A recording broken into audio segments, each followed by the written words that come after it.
Assalamu alaikum students, I hope you are all well. So today we are going to discuss the third type of our parts of speech, which is verb. Let's see its definition first. Verb is the soul of a sentence. It tells us about the action and state of action, activity of a person or thing. Verb एक जो sentence है उसकी soul होता है। किस तरह से soul होता है? क्योंकि वो हमें बता रहा होता है कि उस जो भी सेंटेंस है उसके अंदर कोई जो सब्जेक्ट है, डूअर ऑफ द सेंटेंस जो है वो क्या कर रहा है, उसकी स्टेट ऑफ एक्शन क्या है, या फिर उसकी क्या एक्टिविटी है किसी पर्सन की या थिंग की। It occupies the central position in a sentence. और आपको पता होगा कि जो इंग्लिश का जो बेसिक सिंटैक्टिक स्ट्रक्चर है वो फर्स्ट पे हमने डिस्कस किया था। वो क्या होता है? Subject plus verb and plus object. तो ये सेंट्रल पोजीशन पे आता है, ठीक है, एक सेंटेंस के अंदर। सेकंड पॉइंट है there are three main branches of verb, main three branches and then there are sub branches.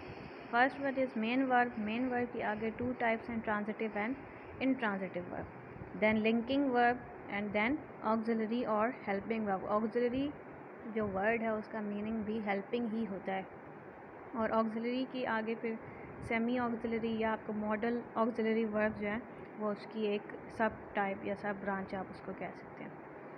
यहाँ पे कुछ जो नेम्स लिखे हुए हैं, ठीक है, स्लैश डाल के मैंने लिखे हुए हैं ताकि आपको पता चले कि कुछ डिफरेंट डिक्शनरीज में उनको डिफरेंट नामों से बुलाया जाता है, ठीक है। तो इससे आपने कंफ्यूज नहीं होना, ये एक ही चीज़ के डिफरेंट नेम्स हैं।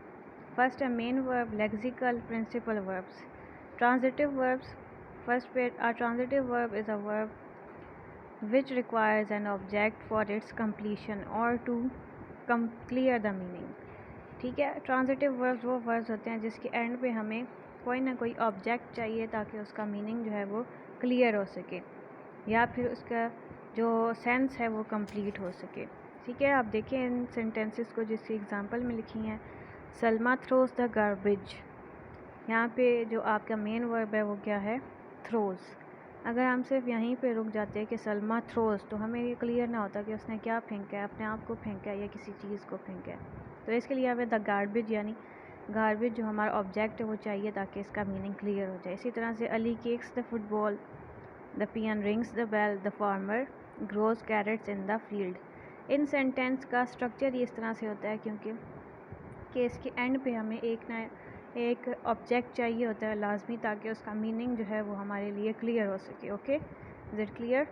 Okay, second type intransitive verb. A verb is intransitive when the action stage with the verb and it does not carried across the receiver, यानी जो आपका काम है वो सब्जेक्ट तक ही रहे और वो आगे ऑब्जेक्ट तक कैरिड आउट, या ऑब्जेक्ट कोई भी ना हो उसके अंदर, आप ये कह सकते हैं।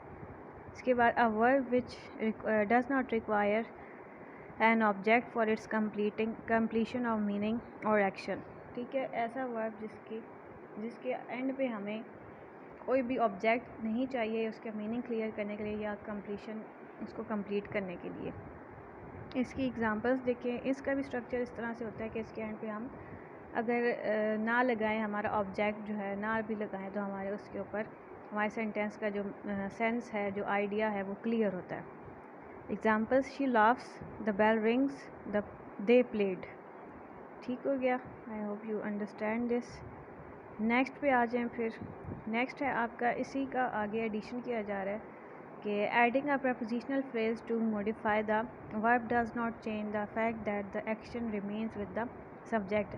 अब इस तरह से अगर हम कर दें कि इसी ये जो आपका इनट्रांजिटिव वर्ब्स हैं, ठीक है, उसके एंड पे अगर हम एक प्रपोजिशनल फ्रेज़ लगा दें तो इसका ये मतलब नहीं होता कि प्रपोजिशनल फ्रेज़ जो है वो हमारा ऑब्जेक्ट बन गया। उससे बस ये और कुछ इन्फॉर्मेशन हमें मिल जाएगी, लेकिन ऐसा नहीं होगा कि वो जो एक्शन है वो ऑब्जेक्ट की तरफ चला गया, ठीक है। इसकी एक एग्जांपल देखें, the corns grow in the field. अब द कॉर्न्स ग्रो, यहाँ तक तो हमें मतलब क्लियर हो चुका है, क्योंकि कॉर्न के ये आप कह सकते हैं नेचुरल एबिलिटी है या नेचुरल जो कॉजेज़ होते हैं उसको आप कह सकते हैं कि वो जो है ना बगैर किसी ऑब्जेक्ट के भी हमें इसका मीनिंग क्लियर होता है, क्योंकि कॉर्न ग्रो ही करती है ना, और क्या करती है कॉर्न। और इसके अगर आप एक्स्ट्रा इन्फॉर्मेशन अगर लगा रहे हैं, प्रपोजिशनल फ्रेज लगा रहे हैं, तो इससे ये नहीं है कि वो इनट्रांजिटिव से ट्रांजिटिव बन गया या और कोई इसका एडिशन हो गया, ठीक है। ओके, सेकंड नेक्स्ट पॉइंट है both transitive intransitive verbs are action verbs. Action verbs are also named as dynamic verb. अब वो एक्शन वर्ब्स दोनों ही ट्रांजिटिव और इंट्रांजिटिव वर्ब जो है उनके अंदर कोई ना कोई एक्टिविटी परफॉर्म हो रही होगी, एक्टिविटी परफॉर्म होती है, इस वजह से उसको हम एक्शन वर्ब्स कहते हैं। इसी तरह से एक्शन वर्ब्स को एक और नाम दिया गया जो आपके पास्ट पेपर्स में भी यूज़ किया गया, डायनामिक वर्ब्स। डायनामिक का ये मतलब होता है ना मुतहरिक होना, इन मोशन होना, कोई काम कर रहे होना। ठीक है, अभी तक हम इसको आज हम लोग यही डिस्कस करेंगे, फिर उसके बाद हमने लिंकिंग वर्ब्स और ऑक्सिलरी वर्ब्स इंशाल्लाह आपके नेक्स्ट लेक्चर में क्लियर किया जाएगा।